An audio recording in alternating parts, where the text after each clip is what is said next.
Now, one thing a lot of artists don't understand is they become an artist, and most of them haven't answered the three questions that I'm about to tell to you guys. For a lot of artists, sometimes they already get onto a label, and then the label kind of answers this question for them. So then, when they're on a label, they are going to box you into these specifics to make you this person, and that's what they're going to sell.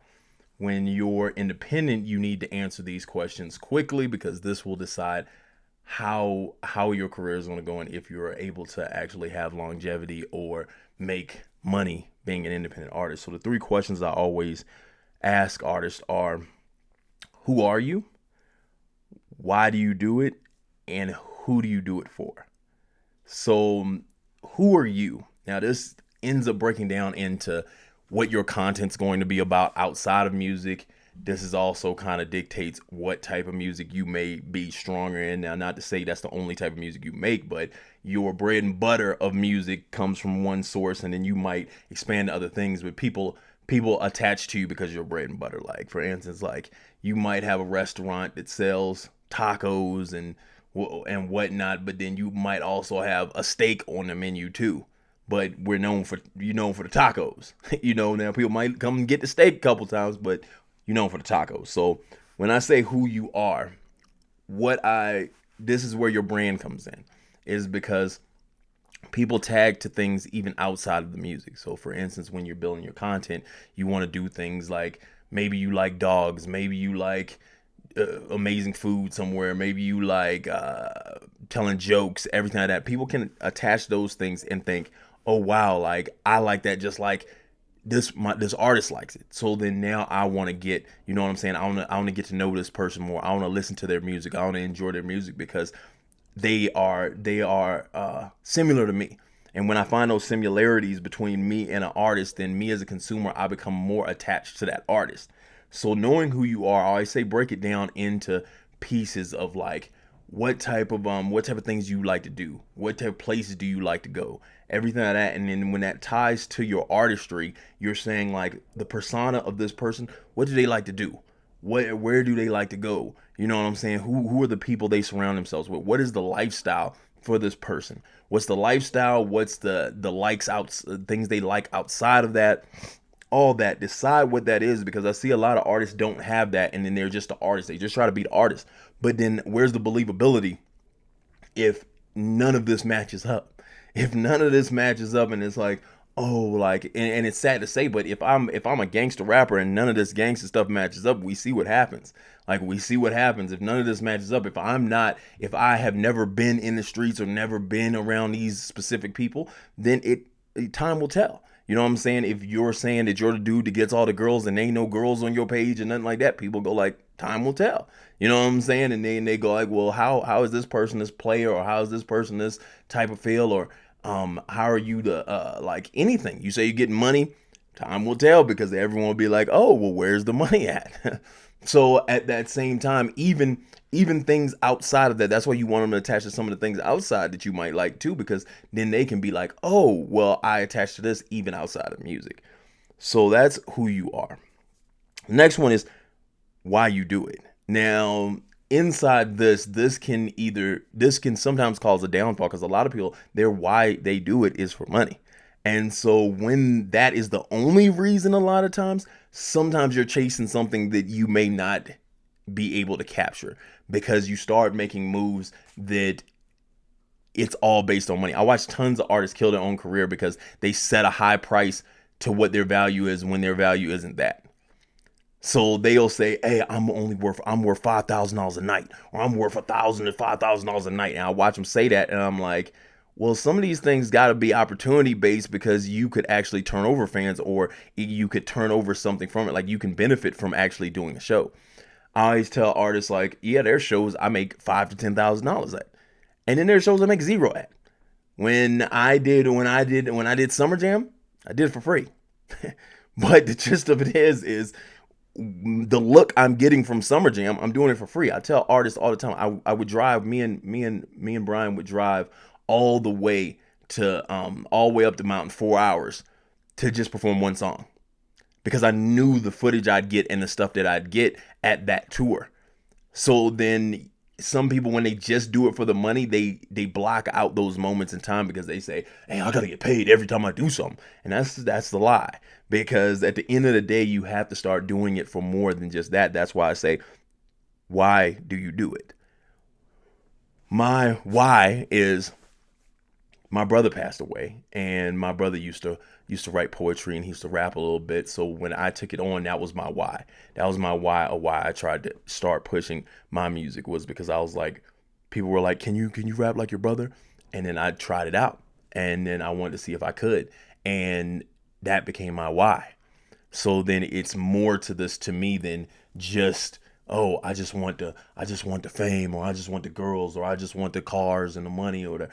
It's more to it than that. So then find out what your why is. That'll also bleed through in your music sometimes, because what happens is you may be just like pure artistic and you just love music. And if you just love music and that's your why, then say it. Let people know, because people know those people who are just full artists, just artists to the core. And those people, that's their why, is because they want to release that art. Sometimes it's like my business partner, his is it's therapy for him. So it's his therapy, like it's what keeps him sane. Otherwise, he would have been in bad positions. So then it's just like, find your why, find that why. Why do you do it? Then for the last one, who are you doing it for? Now this is a question of, how do you know who your consumer is? And this one will be a question that can actually change over time, mattering all the dynamics of what you start adding into who your persona is. So out of the gate, you have a chance to kind of gauge exactly who might like a song or two, three songs or whatever like that. Like when you got like one album or whatever, you can kind of tell where this lands and who's the consumer that likes to hear this. Like sometimes you have like R&B songs, so maybe the females might love it or whatever like that, or you might have a like gangsta song and the dudes love it, whatever like that, and you start seeing like, okay, well, this is who I'm starting with as my fan base. This is who I'm looking for to put on my fan base. Then I might expand from there and grab some more and grab. When I started, I knew like, as for my fan base, I always said like, I don't do this for a bunch of dudes to be in the room. But see, I also knew this from a consumer idea, is if I'm looking for consumers, I know that the consumer that, what I'm saying, that supports the strongest of products all the time is always females. So inside that, I knew the males will support as long as the females are in the building.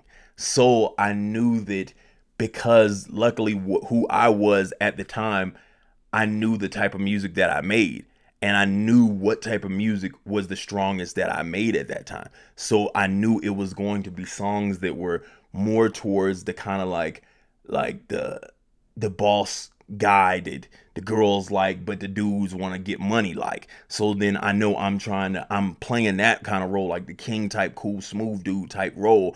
And I knew who that fan base, who comes to see a dude like that. So I'm playing off that. I'm playing off that idea when I say, who am I doing it for? So then I'm finding my consumer base and going like, okay, let me point at these people. These are the type of people that are my main ones. Now, when I expand to these other forms of genres, I can add other people into this. But I know what my tacos are. You know what I'm saying? These are my tacos, and then my steak might be over here, my fried chicken might be over here, but my main thing that I'm good at, I know what that fan base is. I know who that consumer is. Now I have to find out who these other people, once I add these other like sides to what I do. So those are the three questions you should ask yourself all the time when you're like thinking about like, who are you as an artist? Like, how are you an artist if you don't understand these? Like I talked to an artist the other day, and he has a great idea of who he is. Like he loves the idea of people not knowing who he is. But the like he knows who he is, but you can't tell who he is. Like you couldn't, the way he dresses, like his mask and everything, you can't tell who he is. And I asked him, well, why do you do that? Like, what's the purpose behind it? Because if you don't know the purpose, like you've already got my attention, because you have me in a space of going like, well, dang, why can't I tell who this, like, why didn't he want to let me know who he is? And then he's dope. So then it's kind of like, oh, well, wow. Like, how can I find out who he is or why he's not wanting to show me who he is? And so I told him like I could be. I'm already curious because I'm thinking like, did he get shot in the face or something, or did what happened? Like, does he have a scar on his face or something like that? Like, is this why he's doing it? Like, what's the reason that he's doing it? And he didn't know why he was doing it. So then I was like, at some point, time will tell that the people will start noticing. Well, he doesn't even know why he has the mask on. But now that you intrigued me, you have a chance to turn me over with why you have the mask on. So then I had spoken to him for a while, and he always told me, he was like, you know what I'm saying? Like, I don't want the fame from it. I just want to be able to be an artist. And I was like, well, that's the story. Like, you're trying to be a blank face in this world of like where fame is tied to what you look like. And so this is the why. This is the why you're doing this, is because you want to be pure artistry. And that's what you're pushing, is the idea of the pure artist versus the idea of the artist that wants the attention. You want your music to get all the attention, not you for who you are. You want the actual music to get the attention. And that's where you're trying to separate that whole dynamic of that this could be anyone. Maybe my music touches everyone in a way that they feel like it's them. And since I'm blank, they go like maybe it's me inside. And that's how you kind of play that role now. But see, this is why you got to ask yourself this, because a lot of people think, oh, well, man, I've been rapping for so long. Like, they're already an artist, but then you don't know the steps to actually say you're an artist. You can't answer these questions. So take these questions, and if you can answer them, that's when you know you are. Who are you? Why do you do it? And what you're doing it for. And who you're doing it for. So who are you, why you're doing it, and who are you doing it for? Take those three questions and then start planning out what is. And that's when you officially kind of become an artist that knows like where they're going. Before you can decide whether you're going to be indie or with a label or where you're going to, before all that, you need to answer these three questions, because this can save a lot of time and a lot of change in directions that you may not need to do later down the line because you didn't ever answer these three questions. So answer those three questions and you should be good.